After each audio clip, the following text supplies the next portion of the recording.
നമസ്കാരം, മലയാളത്തിലേക്ക് സ്വാഗതം. നിഫ്റ്റിയിൽ ഇനി ശ്രദ്ധിക്കേണ്ട ലെവലുകളും ഇന്ന് വിൽപ്പനാ സമ്മർദ്ദം നേരിട്ട ഓഹരികളിൽ നിക്ഷേപകർ എടുക്കേണ്ട മുൻകരുതലുമാണ് ഇന്നത്തെ വീഡിയോയിൽ ചർച്ച ചെയ്യുന്നത്. നിങ്ങൾക്ക് കേൾക്കാൻ താല്പര്യമുള്ള കുറച്ചധികം ഓഹരികളുടെ കാര്യം നമ്മളിവിടെ പരാമർശിക്കുന്നുണ്ട്. ഇന്ന് വിപണിയിൽ വൻ കുതിച്ചുചാട്ടമാണ് ആദ്യ നിമിഷങ്ങളിൽ ഉണ്ടായത്. സെൻസെക്സ് 600 പോയിന്റിലധികം ഉയരുകയും നിഫ്റ്റി 25,700 മറികടക്കുകയും ചെയ്തിരുന്നു. വിപണിയെ ഏറ്റവും കൂടുതൽ സ്വാധീനിച്ചത് US സുപ്രീം കോടതിയുടെ വിധി തന്നെയാണ്. പ്രസിഡന്റ് ഡൊണാൾഡ് ട്രംപ് പ്രഖ്യാപിച്ച വ്യാപകമായ റെസിപ്രോക്കൽ താരിഫുകൾ ഭരണഘടനാ വിരുദ്ധമാണ് എന്ന് കോടതി വിധിച്ചിരുന്നു. ഇത് ആഗോള വ്യാപാര രംഗത്തെ വലിയൊരു ആശങ്ക അകറ്റാൻ സഹായിച്ചു. കോടതി വിധിയെ തുടർന്ന് ട്രംപ് പുതിയതായി 15% ആഗോള താരിഫ് പ്രഖ്യാപിച്ചെങ്കിലും ഇത് നേരത്തെ പ്രഖ്യാപിച്ചിരുന്ന ഉയർന്ന നിരക്കുകളേക്കാൾ കുറവാണ്. അതുകൊണ്ട് തന്നെ ഇന്ത്യൻ കയറ്റുമതി മേഖലയ്ക്ക്, പ്രത്യേകിച്ച് ടെക്സ്റ്റൈൽസ്, ഫാർമ എന്നിവർക്കൊക്കെ ആശ്വാസമായി. ഇതിനു പുറമെ US-ഉം ഇറാനും തമ്മിലുള്ള 3ാം വട്ട ആണവ ചർച്ചകൾ നടക്കാൻ പോകുന്നു എന്ന വാർത്തകളെ തുടർന്ന് ക്രൂഡ് ഓയിൽ വിലയിൽ ഒരു ഇടിവുണ്ടായതും വിപണിക്ക് അനുകൂലമായി. ഓയിൽ വില കുറയുന്നത് ഇന്ത്യയെ പോലുള്ള ഇറക്കുമതി ആശ്രയിക്കുന്ന രാജ്യങ്ങൾക്ക് ഗുണകരമാണ്. US ഡോളറിനെതിരെ രൂപയുടെ മൂല്യം 19 പൈസ ഉയർന്ന് 90 രൂപ 75 പൈസ എന്ന നിലവാരത്തിലേക്ക് എത്തിയിരുന്നു. ഡോളർ ഇൻഡെക്സ് കുറഞ്ഞത് രൂപയ്ക്കും ഇന്ത്യൻ വിപണിക്കും കരുത്തേക്കിയിരുന്നു. HDFC ബാങ്ക്, ICICI ബാങ്ക് തുടങ്ങിയ വമ്പന്മാരുടെ നേതൃത്വത്തിൽ ബാങ്കിംഗ് ഓഹരികൾ മികച്ച പ്രകടനം കാഴ്ചവെച്ചതും വിപണിക്ക് കരുത്തായി. താരിഫ് കുറയുമെന്ന പ്രതീക്ഷയിൽ ഓട്ടോമൊബൈൽ, ഫാർമ മേഖലകളിലും നിക്ഷേപകർ താൽപര്യം പ്രകടിപ്പിച്ചിരുന്നു. നാളെ എക്സ്പയറിലേക്ക് കടക്കുന്നതിനാൽ തന്നെ കൂടുതൽ ജാഗ്രത നമ്മൾ പാലിക്കേണ്ടതുണ്ട്. ഇന്നത്തെ ഉയർന്ന നിലയായ 25,771 എന്ന ലെവൽ നാളെ നമുക്ക് ശ്രദ്ധിക്കാവുന്നതാണ്. ഇന്നത്തെ താഴ്ന്ന നിലവാരമായ 25,609 സപ്പോർട്ടും പ്രതീക്ഷിക്കാം. വിപണിയിൽ ബുള്ളുകൾ മേധാവിത്വം നേടാൻ ശ്രമിക്കുന്നുണ്ടെങ്കിലും 25,700 മുകളിൽ എത്രത്തോളം സമയം നിൽക്കാൻ സാധിക്കുമെന്നത് വളരെയധികം പ്രധാനമാണ്.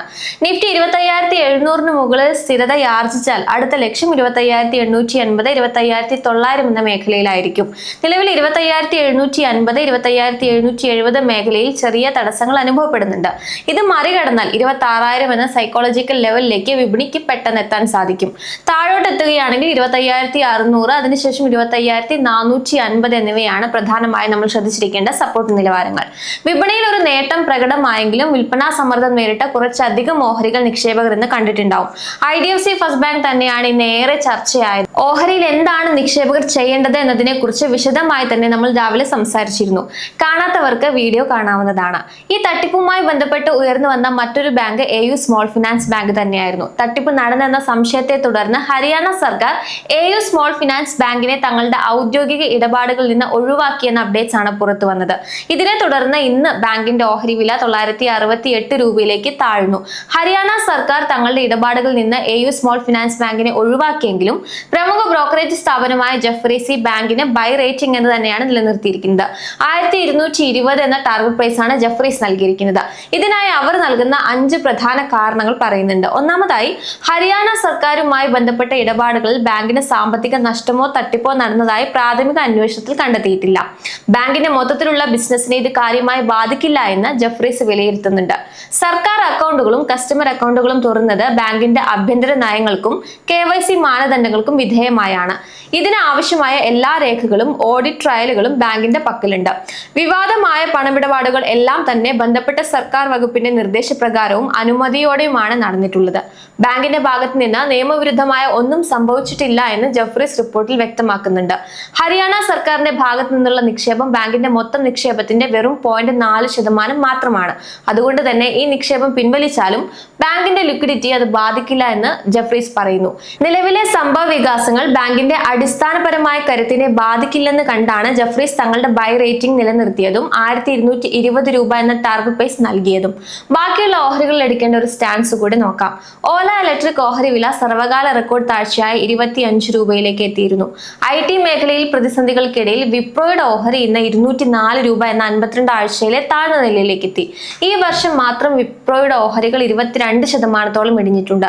ഗ്രീൻ എനർജി മേഖലയിലെ മുൻനിര കമ്പനിയായ സുസ്ലോണും ഇന്ന് 52 ആഴ്ചയിലെ താഴ്ന്ന നിലവാരത്തിലേക്ക് പോയിരുന്നു. അതേസമയം IDFC ഫസ്റ്റ് ബാങ്കിന്റെ ഓഹരി പോലെ തന്നെ തകർന്ന മറ്റൊരു ഓഹരി UPLന്റേതായിരുന്നു. UPL ലിമിറ്റഡ് തങ്ങളുടെ ബിസിനസ് പുനഃസംഘടിപ്പിക്കാനുള്ള അഥവാ റീസ്ട്രക്ചർ ചെയ്യാനുള്ള പദ്ധതി പ്രഖ്യാപിച്ചതിന് പിന്നാലെയാണ് ഓഹരി വിലയിൽ വൻ ഇടിവ് രേഖപ്പെടുത്തിയത്. ഓഹരി ഏകദേശം 10 മുതൽ മുതൽ 15% വരെ ഇടിഞ്ഞ് 639 to 650 എന്ന നിലവാരത്തിലേക്ക് താഴ്ന്നിരുന്നു. ഗ്രൂപ്പിന്റെ ഇന്ത്യയിലെയും വിദേശത്തെയും ബിസിനസ്സുകൾ വേർതിരിച്ച് പുതിയ ലിസ്റ്റഡ് കമ്പനിയാക്കി മാറ്റാനുള്ള പദ്ധതി നിക്ഷേപകർക്കിടയിൽ ആശങ്കയുണ്ടാക്കിയതാണ് ഈ തകർച്ചയ്ക്ക് കാരണം. UPLന്റെയും ഇന്ത്യയിലെയും അന്താരാഷ്ട്ര തലത്തിലെയും ക്രോപ്പ് പ്രൊട്ടക്ഷൻ ബിസിനസ്സുകൾ സംയോജിപ്പിച്ച് UPL ഗ്ലോബൽ എന്ന പേരിൽ പുതിയൊരു ലിസ്റ്റഡ് കമ്പനി രൂപീകരിക്കാനാണ് ലക്ഷ്യം. എന്നാൽ നിലവിലെ UPL ലിമിറ്റഡ് ഒരു ഹോൾഡിംഗ് കമ്പനിയായി തുടരും. ഇത് പ്രധാനമായും ഗവേഷണം, വിപണനം, അഡ്വാൻറ്റ എന്നിവയിലാകും ശ്രദ്ധ കേന്ദ്രീകരിക്കുക. ഓരോ ബിസിനസ്സിനും പ്രത്യേക ശ്രദ്ധ നൽകാനും പ്രവർത്തനക്ഷമത വർദ്ധിപ്പിക്കാനും ഈ മാറ്റം സഹായിക്കുമെന്നാണ് മാനേജ്മെന്റ് അവകാശപ്പെടുന്നത്. ബ്രോക്കറേജ് സ്ഥാപനമായ നുവാമ ഇൻസ്റ്റിറ്റ്യൂഷണൽ ഇക്വിറ്റീസ് UPL ഓഹരിയുടെ റേറ്റിംഗ് ബൈയിൽ നിന്നും ഹോൾഡിലേക്ക് താഴ്ത്തുകയും ചെയ്തിട്ടുണ്ട്. ബിസിനസ് വേർതിരിച്ചാലും കമ്പനിയുടെ വൻ കടബാധ്യതയിൽ മാറ്റമൊന്നും ഉണ്ടാകുന്നില്ല എന്ന് ബ്രോക്കറേജ് വ്യക്തമാക്കുന്നു. പുനഃസംഘടനയുടെ ഭാഗമായി പുതിയ ഓഹരികൾ അനുവദിക്കുന്നത് നിലവിലെ നിക്ഷേപകരുടെ ഓഹരി വിഹിതം കുറയ്ക്കാൻ ഇടയാക്കും. കഴിഞ്ഞ കുറച്ച് മാസങ്ങളായി ഓഹരി വിലയിലുണ്ടായ കുതിച്ചുചാട്ടം നിലവിലെ സാഹചര്യം പരിഗണിക്കുമ്പോൾ കൂടുതലാണ് എന്ന് നുവാമ വിലയിരുത്തുന്നു. നുവാമ ഈ ഓഹരിക്ക് 816 എന്ന ടാർഗറ്റ് പ്രൈസ് ആണ് നൽകിയിരിക്കുന്നത്. കമ്പനി തങ്ങളുടെ ബിസിനസ് ലളിതമാക്കാൻ ശ്രമിക്കുമ്പോഴും കടബാധ്യത എങ്ങനെ കുറയ്ക്കുമെന്ന കാര്യത്തിൽ വ്യക്തതയില്ലാത്തത് നിക്ഷേപകരെ പിന്നോട്ടടിപ്പിച്ചിട്ടുണ്ട്. കൂടാതെ കൊട്ടക് സെക്യൂരിറ്റീസ് പോലുള്ള മറ്റു ബ്രോക്കറേജുകളും ഇതിൽ വലിയ ലാഭമൊന്നും കാണുന്നില്ല എന്ന അഭിപ്രായം പറഞ്ഞിരുന്നു. വിൽപ്പനാ സമ്മർദ്ദം തുടർന്ന മറ്റ് ഓഹരികൾ IT സെക്ടറിൽ തന്നെയാണ്.